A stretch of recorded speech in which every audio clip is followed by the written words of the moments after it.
बच्चों, कल हमने दीर्घ स्वर संधि पढ़ी थी।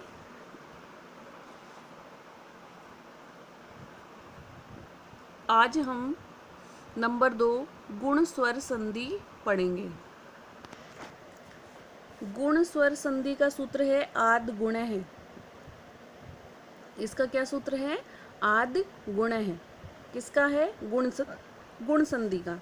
यदि ए या आ के बाद ह्रस्व या दीर्घ ई उ री री आए तो दोनों के स्थान पर क्रमशः ए ओ अर अल गुण हो जाते हैं। जैसे ये देखो एग्जाम्पल दिए हुए हैं। ए जमा ई बराबर क्या बन गया? ए। आ जमा उ बराबर क्या बन गया? ओ।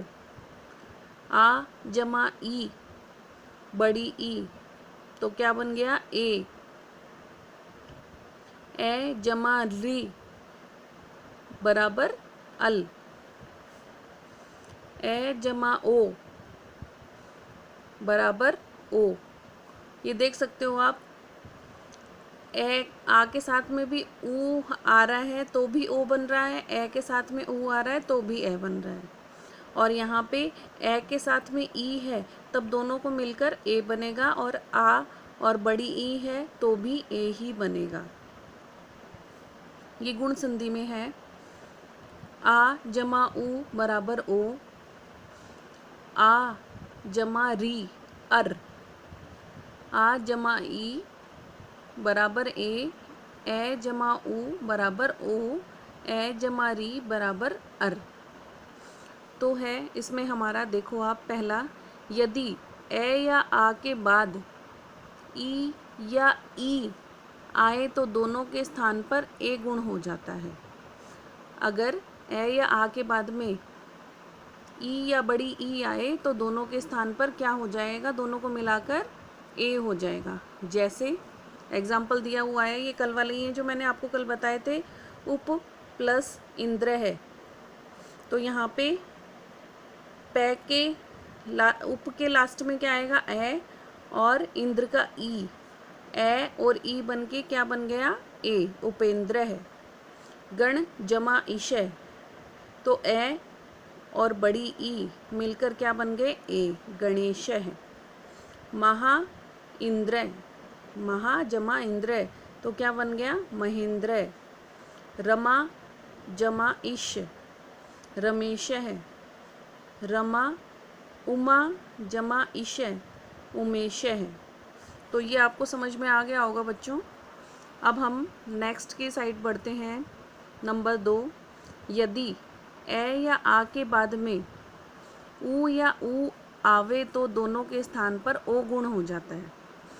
अगर ए या आ के बाद में ऊ या बड़ा ऊ आ जाए तो दोनों के स्थान पर क्या हो जाएगा? ओ गुण हो जाएगा।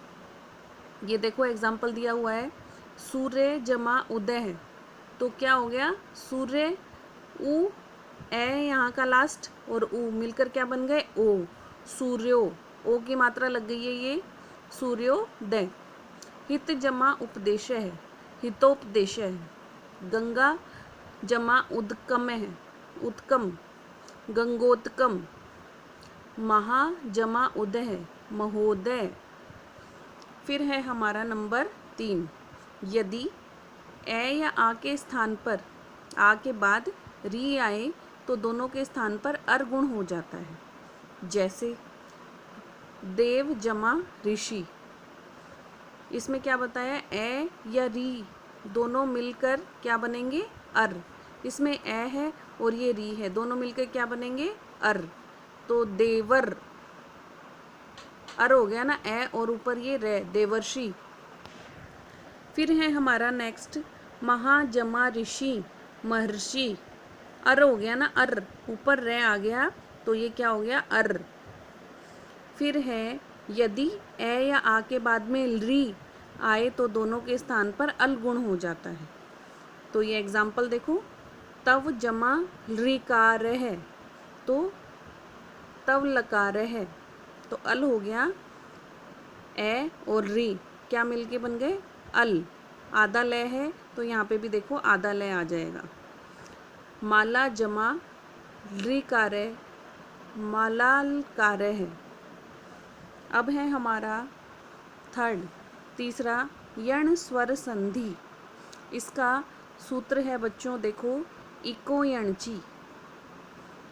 इसका क्या सूत्र है? इको यणची। यण संधि यण स्वर संधि का सूत्र है इको यणची। यदि हिरस्व या दीर्घ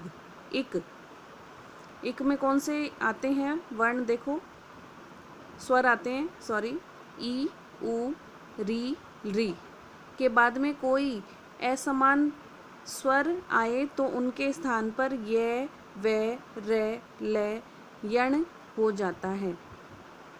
अगर इनके स्थान पे कोई भी असमान स्वर आए तो क्या हो जाएगा? य व रे ले ये यण हो जाते हैं। जैसे ई बराबर य, री जमा बराबर ले, री बराबर रे, ई बराबर य, उ बराबर व, री बराबर र। अब यहाँ से आप देख सकते हो इस सूत्र से ही देखो ई के जगह क्या हो जाएगा? य, उ की जगह व, री की जगह र, री की जगह ल। इन दोनों चीज़ों को याद रखो कि किसके बदले क्या आएगा, किसके स्थान पर क्या चेंज होगा। अब है हमारा पहला, यदि ई या ई के बाद कोई असमान स्वर आए तो ई तथा ई के स्थान पे य यण ह्रस्व यण हो जाता है। जैसे प्रति जमा ए, तो ई इसमें छोटी और ए तो मिलकर क्या बन गए? ये। तो इसका वर्ण विच्छेद देखो, प्रत जमा ये जमा एक, तो क्या बन गया? प्रत्येक। इसी तरह से आगे देखो, शुद्धि जमा उपास्य है, तो शुद्ध जमा ये कैसे आया बच्चों? यहाँ पे ई और उ मिलकर क्या बन गए? ये। जमा उपास्य शुद्ध्युपास्य है। यदि जमा अपि, यद जमा ये जमा अपि बराबर यद्यपि। नदी जमा उत्कम उदकम बराबर क्या बना? नद जमा ये जमा उदकम नद्युदकम। अब ये नेक्स्ट देखो, यदि उ या बड़े उ के बाद कोई असमान शब्द आए तो उ तथा उ के स्थान पे व्ययण हो जाता है। जैसे मधु जमा अरी, तो क्या आएगा? उ और ए के स्थान पे क्या हो जाएगा? वे। मध्वरी। फिर है वधु जमा आदेश है, तो क्या हो जाएगा? वध्वादेश है। इसी तरह से ये री वाला है, यदि री के बाद में कोई स्वर आए तो री के स्थान पर रे यण हो जाता है। जैसे धात्री जमा अंश है, तो इसको कैसे करेंगे देखो, धात जमा रे जमा अंश है, तो क्या बन गया? धात्रंश है। तय और रे मिलके क्या बन गए? त्रय। फिर है पितृ जमा उपदेश है, पित्त जमा रे जमा उपदेश है, पितृपदेश है। अब है अंतिम हमारा नंबर 4, यदि री के बाद कोई स्वर आए तो री के स्थान पर लय यण हो जाता है। जैसे री जमा अकार है, तो ली के स्थान पे क्या हो जाएगा? लय। जमा अकार है तो लकार है। फिर है ली जमा आकृति, तो ली के स्थान पे क्या आ जाएगा? लय जमा आकृति। फिर इसको कैसे लिखेंगे मिला के हम, लाकृति। तो बच्चों इस तरह से हमने यण स्वर संधि कंप्लीट कर ली है, पूरी कर ली है। अब हमारी चौथी आती है वृद्धि स्वर संधि। वृद्धि यानी इसमें बढ़ता है, तो इसका सूत्र है हमारा वृद्धि रेची। वृद्धि की संधि का सूत्र है वृद्धि रेची। तो इस सूत्र का अर्थ देखो, यदि ए अथवा आ के बाद ए, ऐ, ओ, औ आवे तो दोनों के स्थान क्रमशः ए, औ वृद्धि होती है। जैसे अब देखो इसमें क्या बताया है, यदि ए या आ के बाद में ए, ऐ, ओ, औ आए तो दोनों के स्थान पे क्या हो जाता है, ऐ और औ हो जाता है। अब ए जमा ए बराबर क्या हो गया, ऐ। ए जमा ऐ बराबर क्या हो गया, ऐ। ए जमा ओ बराबर औ। तो इसी तरह से ये एग्जाम्पल है। अब हमारा पहला है, यदि ए अथवा आ के बाद ए अथवा ऐ आए तो दोनों के स्थान पर ऐ वृद्धि हो जाती है। तो पहला है देखो, कृष्ण जमा एकत्वम। तो इसमें यहाँ ए है और ये ए दोनों मिलकर क्या हो गए, ऐ। तो कृष्णई कत्वम, इसको कैसे लिखेंगे हम, कृष्णई कत्वम। अब है दूसरा, तथा जमा एव। तो क्या बन गया, तथैव। मत जमा एक्यम, मतेक्यम। सदा जमा एक्यम, सदैक्यम।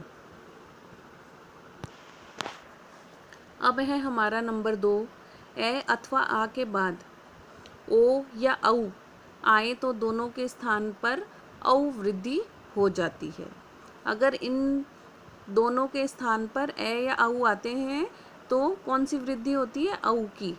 तो इसमें देखो, जल जमा ओघ, तो क्या बन गया, जलौघ। ये छोटा ओ है, यहाँ क्या आएगा, औ आ जाएगा, 2 मात्रा हो जाएगी इसमें। ये एग्जाम्पल दिया हुआ है, ए जमा ओ बराबर औ। तो इसी तरह से ये सारे हैं, गंगा जमा ओघ, गंगोघ। वन जमा औषधि, वनौषधि। महा जमा औषधि, महौषधि। अब है नंबर 3, यदि ए आ का मेल री से हो जाए तो ए आ जमा री क्या बन जाएगा, आर आदेश हो जाएगा। जैसे सुख जमा रित है, तो क्या हो जाएगा, इसमें ए और री मिलके क्या बन जाएंगे, आर, सुखारते है। तो आ तो यहाँ आ गया और रे यहाँ आ गया, सुखारते है। अब इसको बोलेंगे तो आर आ रहा है ना बीच में। इसी तरह से देखो, पिपासा जमा रित है, पिपासारते है। दिन दीन जमा रित है, दिनारते है।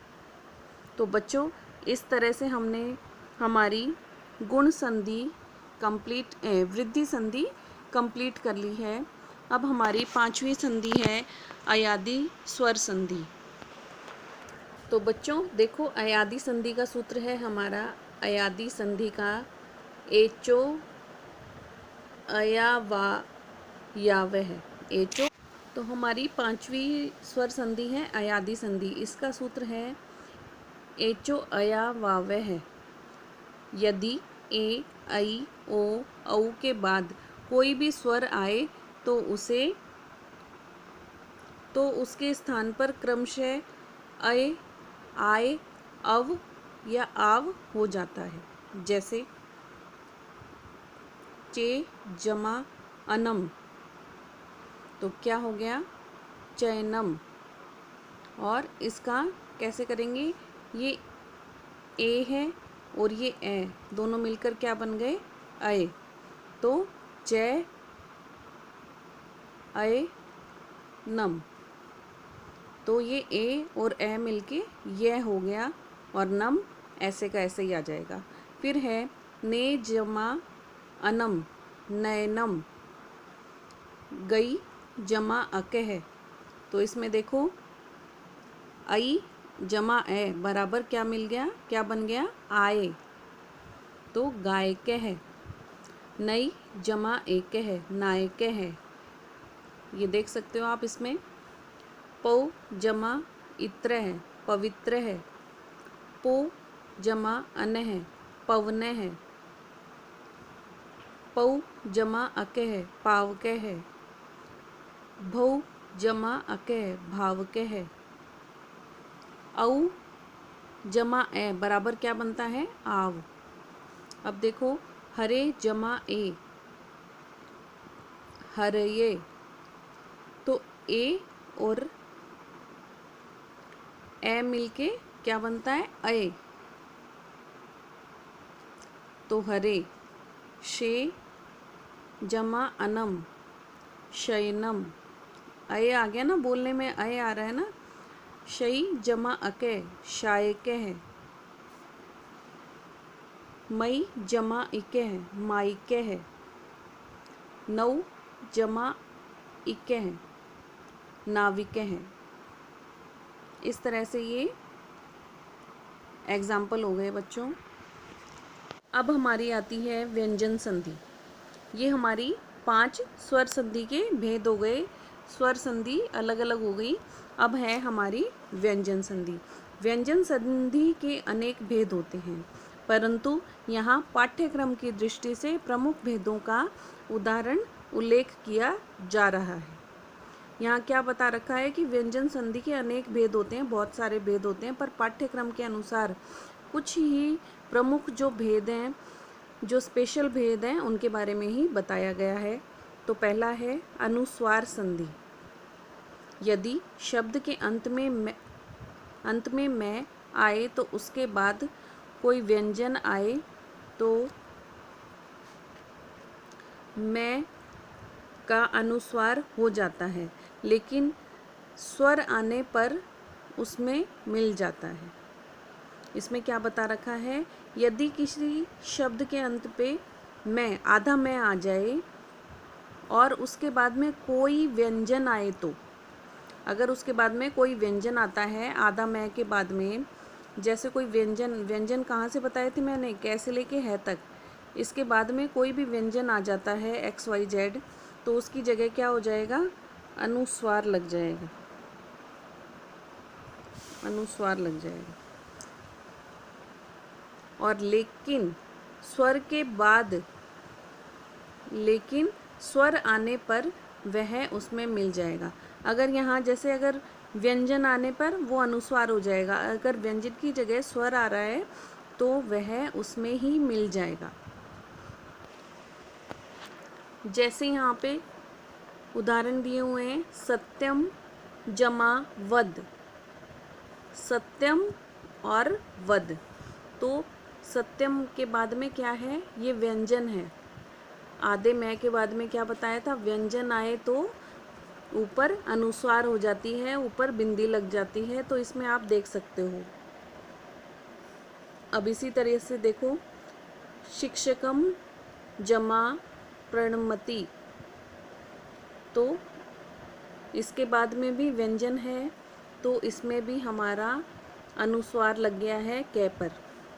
फिर है पाठम जमा पठ, तो इसको हम ऐसे लिखेंगे। इसी तरह से बच्चों आप ये देख के समझ के कर सकते हो।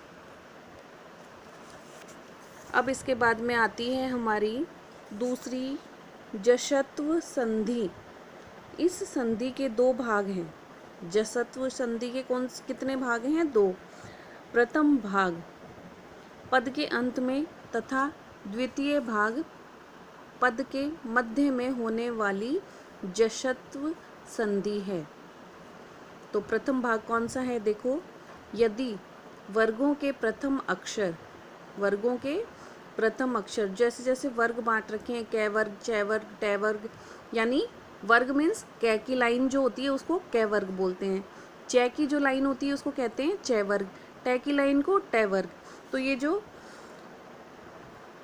बांट रखे हैं वर्गों में उनके प्रथम अक्षर, पहली लाइन का पहला अक्षर क्या है क, दूसरी लाइन का च, ट, त, प के बाद घोष वर्णों, घोष कौन से हैं जो ये लास्ट में है, अंगे, इए, अणे, ने, मैं, ये, रे, ले, वे, है को छोड़कर कोई भी स्वर या व्यंजन वर्ण आता है तो वह प्रथम अक्षर क, च, ट, त, प अपने वर्ण का तीसरा अक्षर, तीसरा अक्षर कौन कौन सा है हर लाइन का, पहली लाइन में ग है, दूसरी लाइन में ज है, तीसरी लाइन में ड है, चौथी लाइन में द है, पांचवी लाइन में ब है, हो जाता है। अब देखो दिक जमा गजय, तो यहाँ पहली लाइन का क वर्ग का पहला अक्षर आ गया क, तो इसका क की जगह क्या हो जाएगा, इसी लाइन का तीसरा अक्षर हो जाएगा क, ख, ग। ग क्या है यहाँ पे तीसरा अक्षर है, तो आधा क है तो आधा ग हो जाएगा। क का तीसरा अक्षर ग होने पर दिग्गजय है। वाक जमा दानम, तो इसका तीसरा अक्षर हो गया वागदानम। वाक जमा ईशय वागीशय है। यहाँ पे क्या है स्वर, तो यहाँ पर मात्रा लग जाएगी हमारे, और ये क्या था वर्ण व्यंजन, तो ये ऐसे का ऐसे ही रहेगा। अच जमा अतः अजंत है। षट जमा आनन है षडानन है। जगत जमा ईशय जगदीश है। चित्त जमा आनंद है चिदानंद है। सुप प्लस अंत है सुबंत है।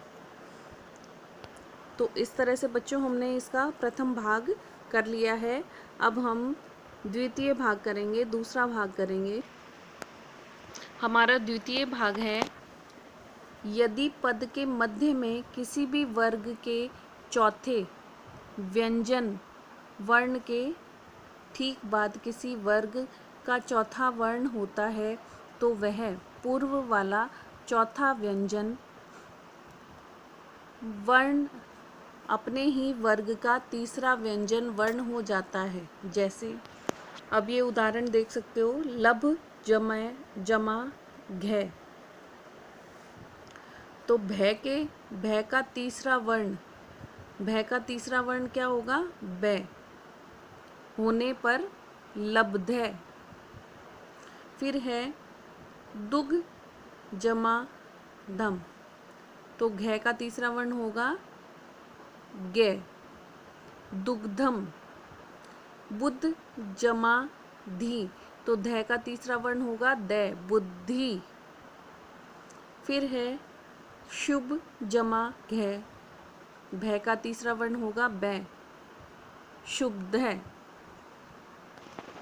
तो बच्चों ये समझ में आया होगा, जैसे इसमें बता रखा है ये भय है, ये चौथा वर्ण है, पै फै बै और भय ये चौथा है, तो इसके जगह क्या आ जाएगा, तीसरा वर्ण आ जाएगा पै फै बै, तीसरा क्या है बै, तो लब्धय हो जाएगा। इसी तरह से ये सारे दिए हुए हैं। ये अभ्यास कार्य आपको इसको समझ के और अच्छे से करना है। अगर फिर भी आपको कोई प्रॉब्लम आ रही है तो आप मुझे पूछ सकते हैं। थैंक्स।